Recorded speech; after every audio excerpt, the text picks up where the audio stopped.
Hello, welcome back to Final Fantasy II Pixel Remaster. So we went and got the Mithril. So now we got to make our way back to the town of Salaman.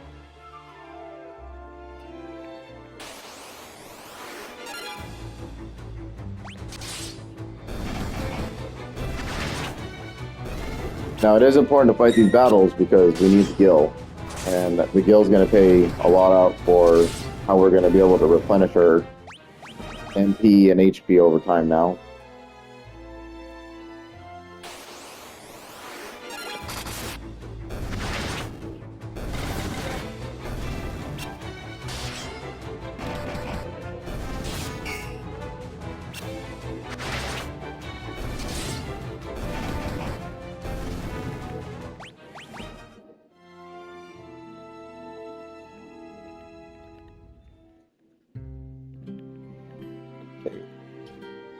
Let's head to the inn real quick. Let's get replenished.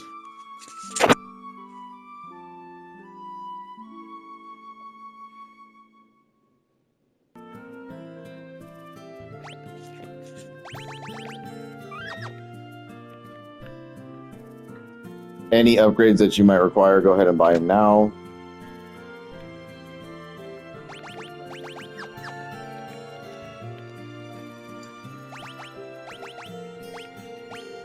Some of these aren't even worth it because, like, a lot of this stuff will wear off after battle, except for stone. You'll have to cure that.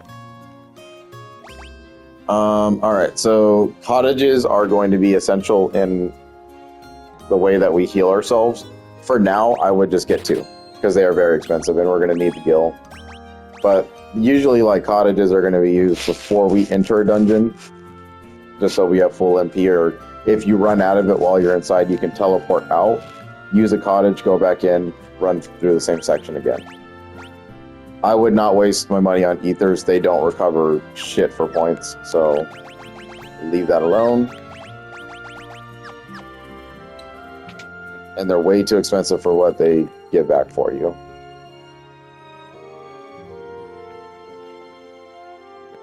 So everybody's happy that the men have returned.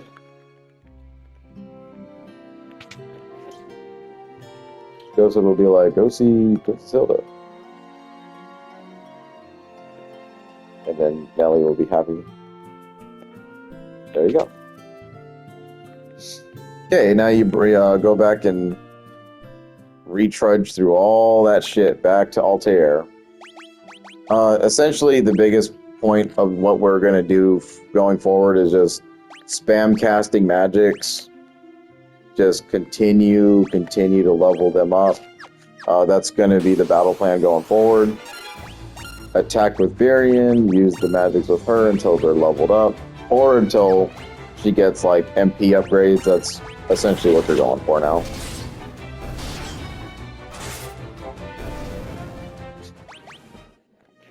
Because level 6 weapons, I mean, anything past 3 at this point in this game is really powerful. Like, we're hitting really hard for no reason. You can also just explore other areas and start grinding out a few places to kind of get more gil or enhanced tomes, weaponries, all sorts of good stuff coming from this place. I'm going to play it, though, in the right way. Like, I know how to cheese this game really hard to where you get the best shit right out the gate. But we're just going to play it through like a regular playthrough, minus the boost part. Obviously, I'm going to use boost because we're just not going to sit here and take 3 hours to grind one type of enemy for the same result.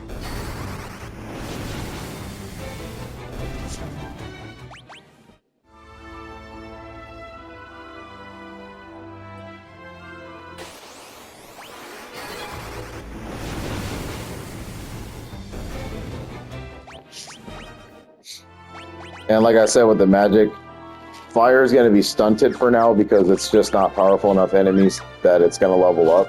I wish that wasn't the case. I wish it was just you cast it and then it just continues to level no matter what level enemy it is. But then again, I also understand why this is a problem, because if you could go all the way to Fire 16 in the first, like, 10 minutes of the game, the game would be broken upon pieces because you would just sit here and you would spam fire on vampire thorns and goblins until you get that max level. So there was a little bit of, I guess, balance adjustments and stuff like that in their minds. So I can't be too angry with it. If there was anything else you wanted to do with Minwu, do it now. If you're playing any other version other than the Pixel remasters, everything that he owns, take it off now, because it will not go back to your inventory. If you bought stuff and gave it to him, he'll take it with him. Now, on the flip side of this,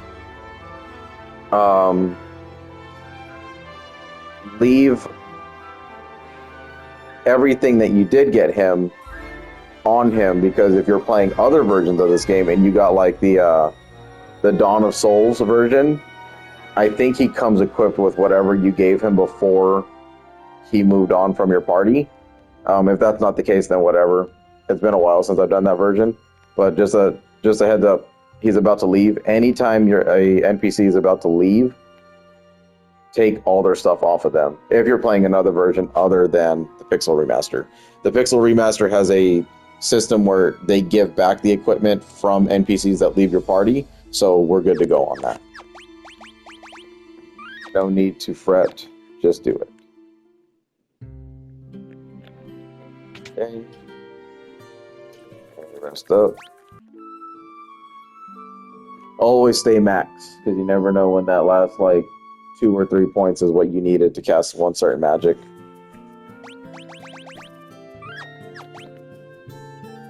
Alright. In you go. Go to Princess. Learn about the Dreadnought. The Empire is using the people of Bath to build the Dreadnought. That's to become our ship. Airship, our ship, wow. Overnight, this ship is fun.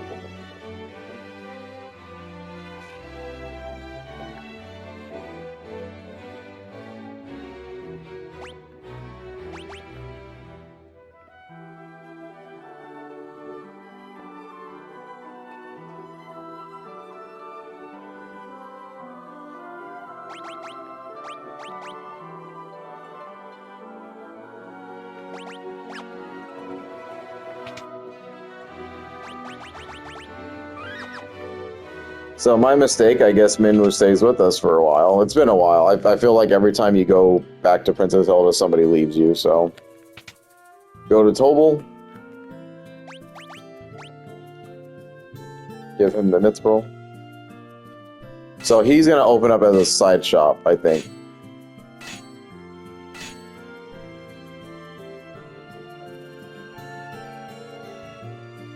Okay, so he gets another person over there. So the kid will give you the mithril weapons. This guy will give you the regular things. So you can replace everything you got right now. And this would be beneficial because we do have a mace user, a spear user, and a sword user.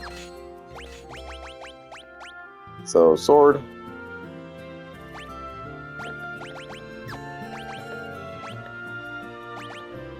The spear, and the mithril mace.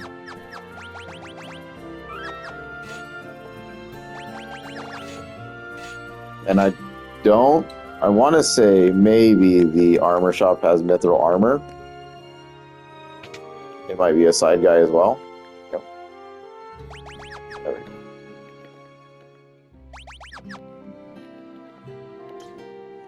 go. Okay, so 1 mithril shield. We got a free helm earlier. Guy might be the only one that benefits from this.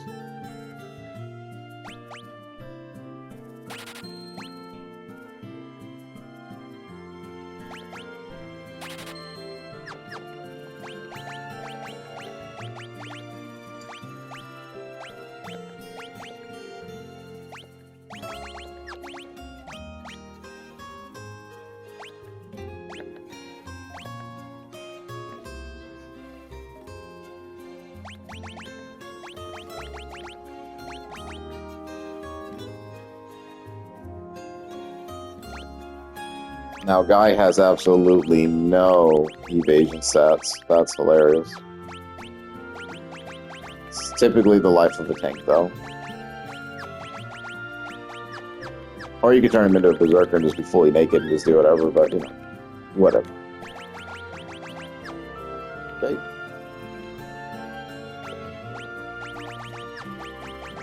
So pretty decent upgrades. Obviously, it's going to be a little bit harder to do it than that because you won't have enough money, probably.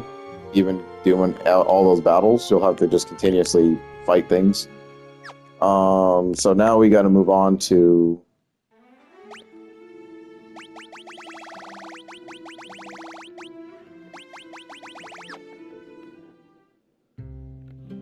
We got to move on to a town called Bavsk.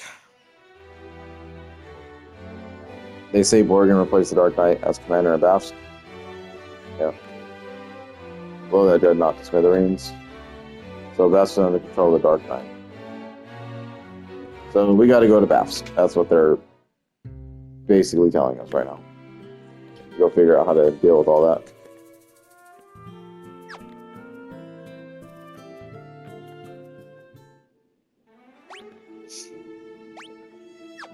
So they were talking about Sid as well, so obviously we know where we need to go.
So you want to travel to Bavsk using the airship, or you can walk there, up to you. But just exit, hop on. You can't drive it, it'll drive itself. There you go. So if you just look around, like if we just walked the mountain range up and to the right, it would have been right there. So, but if you get really, really lost, I understand that too. Okay.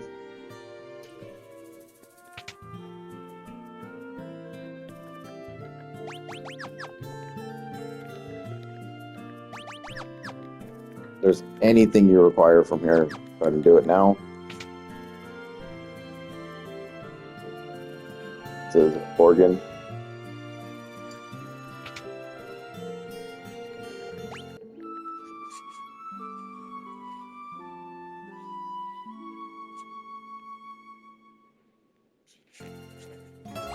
There is a mini dungeon here. The shops can't sell you anything, I don't think. Hold on, I am wrong. Okay. Best Una, S Una, and Silence. Silence would be such a great spell if it actually worked every single time.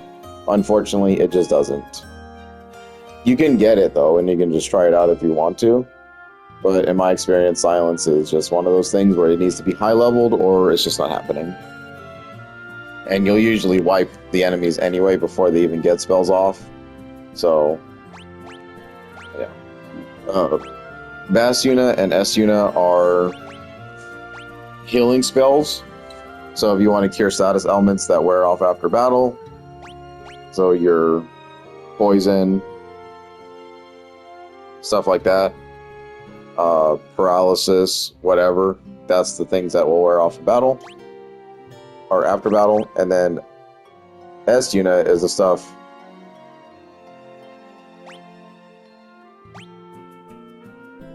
cure status elements when used in battle. So yeah, they're very it's very difficult with the language and how they're presented sometimes. I think the English translation probably fucked it all up. Cure status elements when used in battle. So yeah, they're very interesting ones. I don't know. I would just save the money though, because you'll come across these pretty naturally, and you're going to use the items to cure the injuries that you have rather than dumb things like this. So pretty bad spell shop here. The weapon and armor shop should not give us anything better because we just got Mithril upgrade.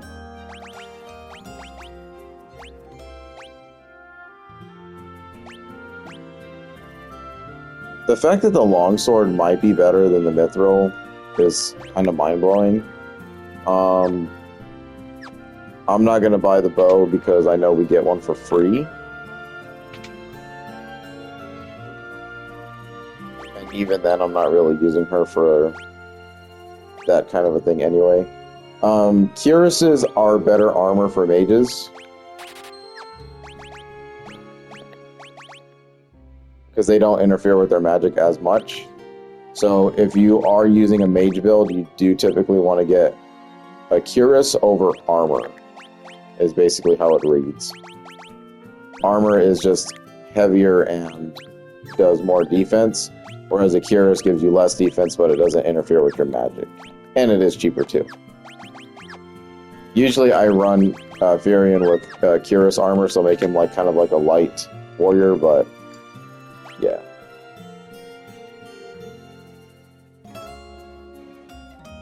Okay. So the point of this place is to come up and around. There'll be a guard kind of right here. You want to talk to him though. He's just a scout. There you go.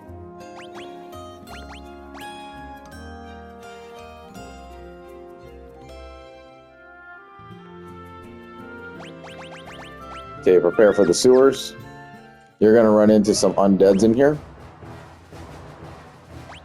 Sewer only has 3 chests.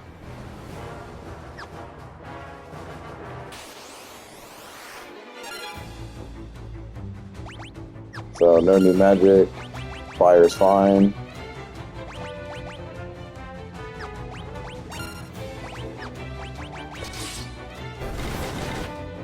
Maria will one-shot everything in here. Yay.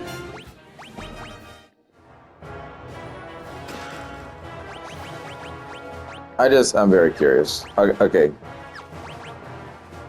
So what they're talking about when it means in terms of an upgrade is that if you equip it to your other hand, you'll have a higher attack power. That's what I thought that this game was about, but it's very misleading because it's like you just bought Mithril shit, so how the hell is a longsword going to be better than Mithril? So that's like, it's just a bad translation overall. Effectively, the game wants you to like dual wield weapons on every character. It's just funny because when you do optimal, it's just trying to give you the highest point of damage that you can reach at any time. So they don't really think about like your build or nothing like that. Dang, everybody got a turn, okay.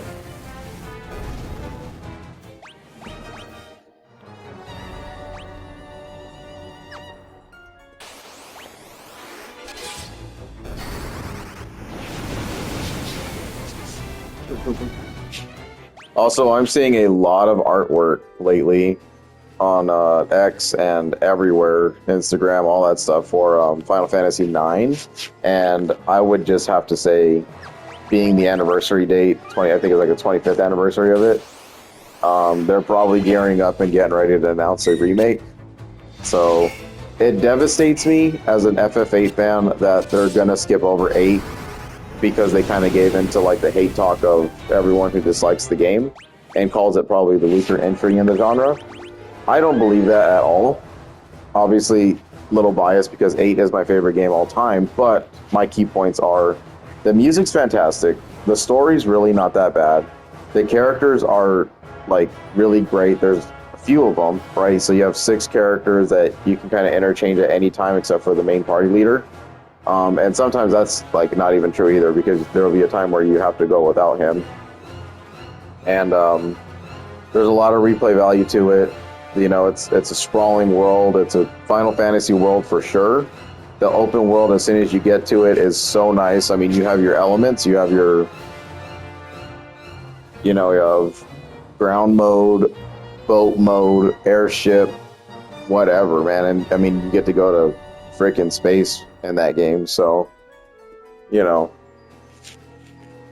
it's just pinched in between 7 and 9, which for a lot of people, I think there's a lot of fake fanship when it comes to 7. A lot of people are like, oh yeah, I played 7 growing up and it's like my childhood forever. It's like, okay, good for you. But there was other RPGs that existed before 7, you know, so especially with it being the 7th entry, I mean, there's 6 of these games behind it, so it's like, what the hell's going on? But anyway, yeah, I mean, it's devastating that 9 might be a remake before 8, and 8 may never ever get touched. I just want them to revisit and be like, look, the story is really good. Everything about it, the gameplay, everything was, I mean, it's turn by turn, but, you know, they can figure something out with the junction system. They can do whatever they want. They turn it into an action game, kind of like they are with pretty much all of them at this point. Like, 16's an action game, 15 was an action game, 13 was basically an action game if you think about it. With a little bit of turn-by-turn strategy. 12 was probably about as Final Fantasy as we got to a turn-by-turn system, but with a lot of strategy involved because there was a lot of magic and techniques or techniques in order to master in that game. Whereas like 13 was more about setting up your party in a way where you're like, you have the Ravager, the Commando, you know, the Sentinel, all that kind of stuff together, your healers and, you know, and the medics or whatever, and you had all that kind of stuff, and you had to kind of put a party together and then paradigm shift into like things that might have helped you win battles, you know, and stuff like that. So that one, strategy-wise, was okay-ish, but it was nothing like a Final Fantasy game in terms of, like, exploiting what you could for strategies or whatever. Well, I don't know. It just didn't feel very, like, old-school status, I guess. And that started the trend of the newer stuff. 16, and by far, it is not even close to using any of the Final Fantasy elements when it came to, like, elemental weaknesses. Status effects or anything like that, so that kind of was really shitty on its end. But the story of 16, the characters of 16, I mean, I love that game, but it's just, it was not like your prototypical Final Fantasy game. Like, it was super heavy action RPG with like light roleplay elements, I guess. You know, a lot of attributes were just kind of pre-tied, so yeah, it is what it is.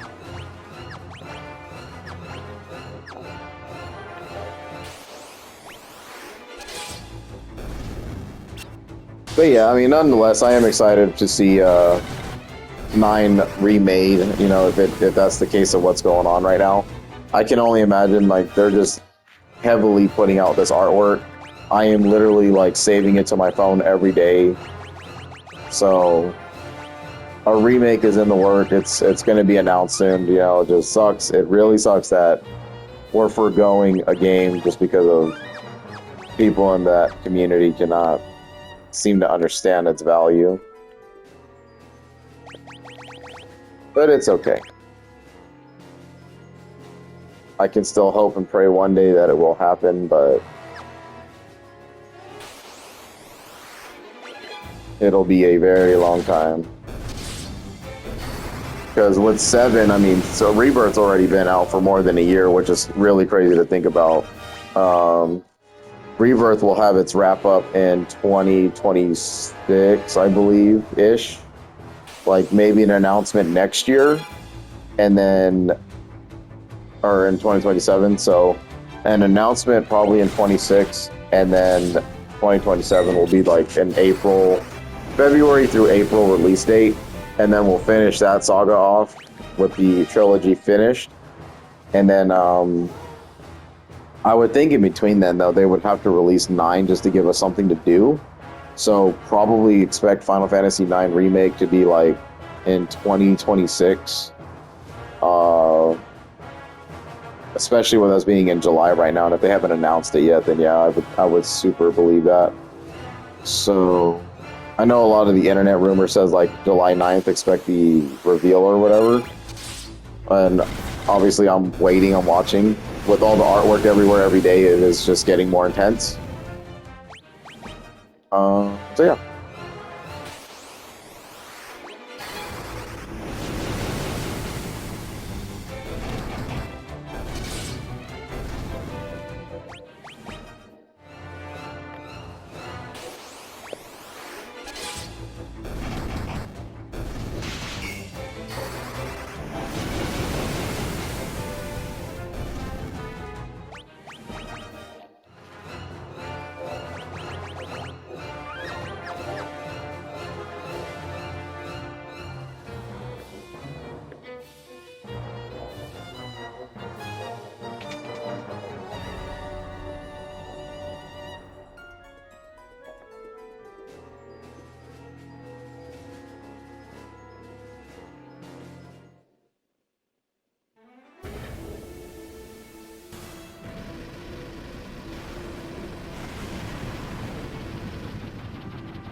So that is showcasing that they are bombing the cities that they believe the rebels are hiding in. So a lot of like borrowing too from like the Star Wars type of thing, you know. But in that era, I mean, Star Wars and Final Fantasy games were kind of like coincided with each other. And when we get to 4, it is like night and day, man. With it often does get kind of connected with Star Wars a lot. So we found the pass, the item. That's how we're going to get into the Dreadnought, which is hilarious because Dumbass was sitting in here with it. Just make sure that you encounter zombies here. That's probably the only enemy that's worth the shit.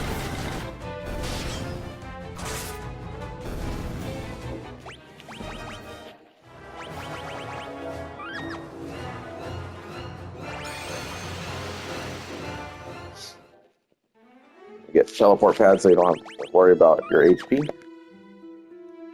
Okay, so now we got to make our way back to Altair to assess the damages and see what happened. I was wondering when Queen Bee was going to make its appearance. Honestly, not hard. It's just it's a different variant of the Hornets, so you want to kill it. And of course, it's just got to do its bullshit as soon as I say something. So there you go. You get Guy inflicted with Venom, which is a status element that will stay outside of battle. Esuna cures it outside of battle. Whereas Bastiona cures elements that wear off after battle. So if it was poison, we could have used Bastiona instead, and then S-Unit to cure the Venom or whatever sticks afterwards. So yeah, just kind of be wary of that. That's how those two magics work. It's just plug and play, really.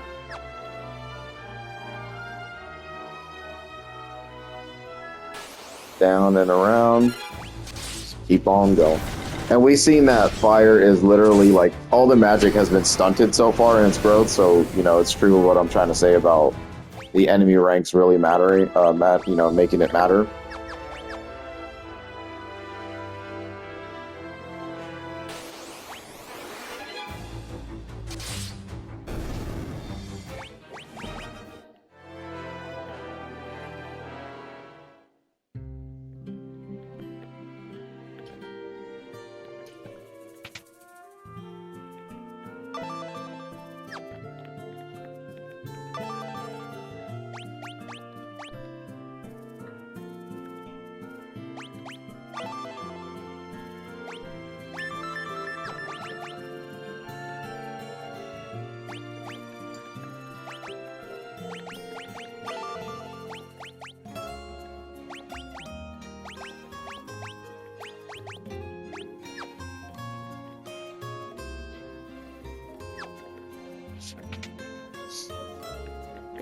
So you can take the airship back over to wherever. But you see the damages that have been done to the town, so some of the NPCs that used to run around are no longer here because they've been destroyed.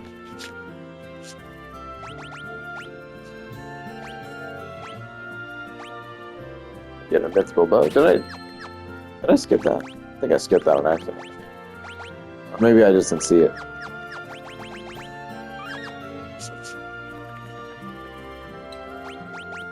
Because we got a mithril spear, we got the sword, we got the axe. Or does guy does not have the axe?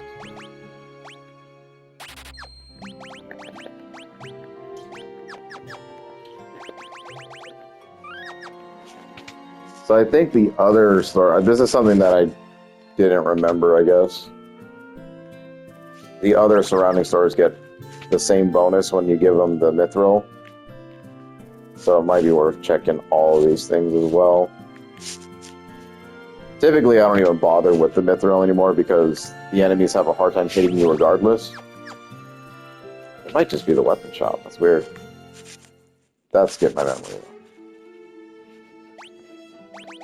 Maria should be fine until we get to Altair, so just keep kind of trudging along.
So we see that Paloom has been also destroyed. There you go.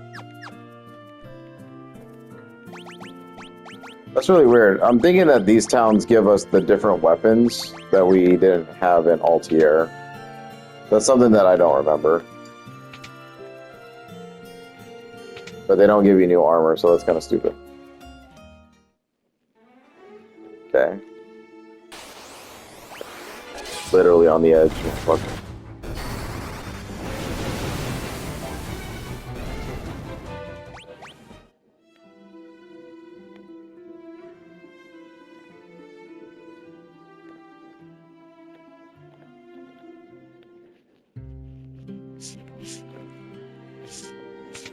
Unfortunately, blown this removed for reasons.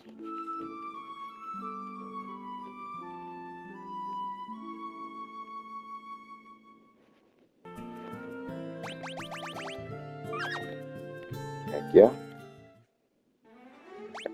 Okay.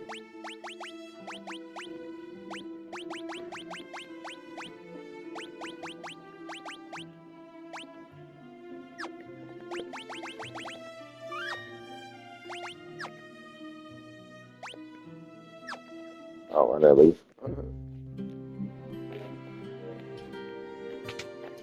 Alright, up and over to Princess Hilda, make sure she's okay. Everyone's gonna be like, holy shit, we just got bombed. I think this is where Minwu leaves us.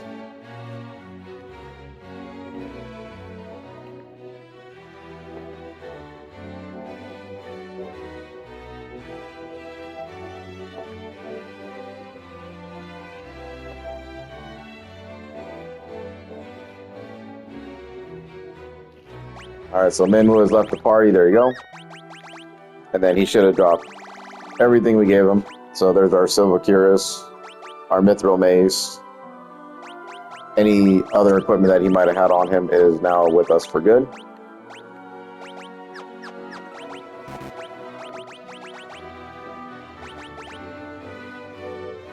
Yeah, magic interference. So since Varian's not really attacking right now, I'm just gonna leave it at that with the armor upgrade.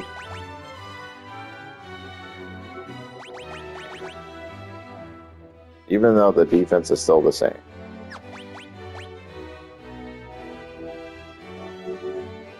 His evasion's at 99.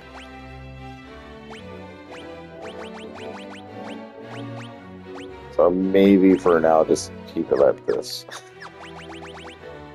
Whatever enhances your numbers, you know?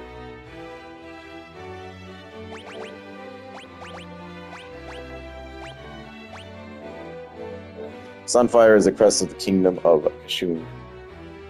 Its flame still burns on the ground floor of Kashun Keep. Scott and Gordon have told me many stories.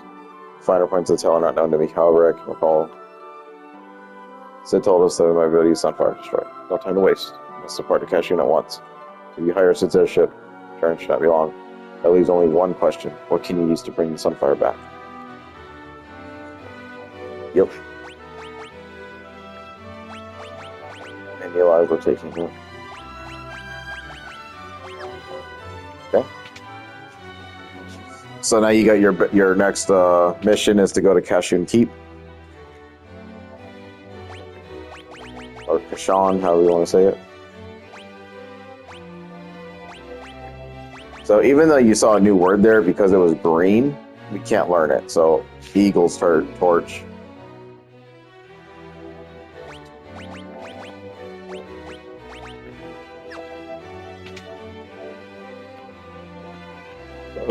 Should have talked to the king, actually. There we go. Goddess Bell.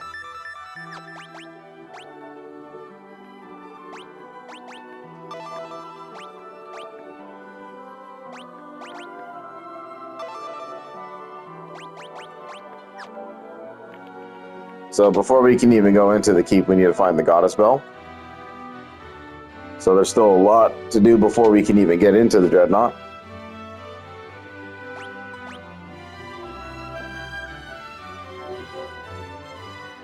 The bell rests deep within a cavern on the snow plains, not really easy. So your attention into the snow cave. If only Gordon were here, there'd be no need for you to risk such danger. Joseph knows the plains like the back of his hand. So again, one of those things of where you're like, how would you ever know to continue? Like, because you don't speak to the king at all unless it's on your own time. So you're like, okay. Really nothing going to be gained from fighting these lesser enemies anymore, so we're going to turn these off for a little bit, just so we don't like run into thousands of encounters for no reason. Because we need to make our way over to Salamand and talk to Joseph about how to get into the ice cavern, which is going to send us on another trip back over to an earlier dungeon, and yeah, it's a lot of back and forth in the start.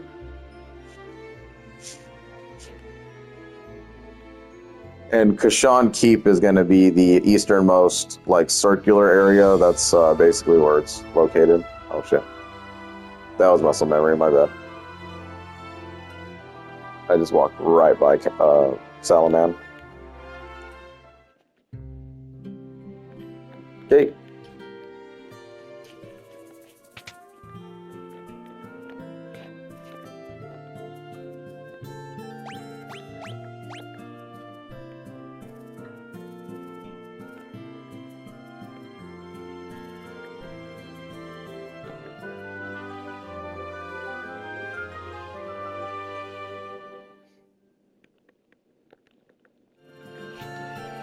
And like I said, these guys will join your party like every so often. Joseph is a monk, so just keep him without any weapons. He'll punch everything to death. You can usually tell what they kind of are when you go into their little menu here. And he's already at a skill level 2 with his hands. So make sure you feed monsters their teeth. There you go. He is going to do better with Cuirass armors, obviously. You want him light. It's probably better just to remove helmets and shit from him. Because he's not really, like, meant for survivability. He's supposed to be fast, agile, and evasive. So...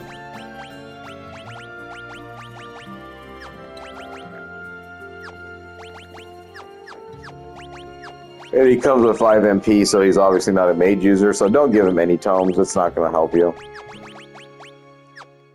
He doesn't stay with the party very long anyway, so yeah. So you want to keep it moving.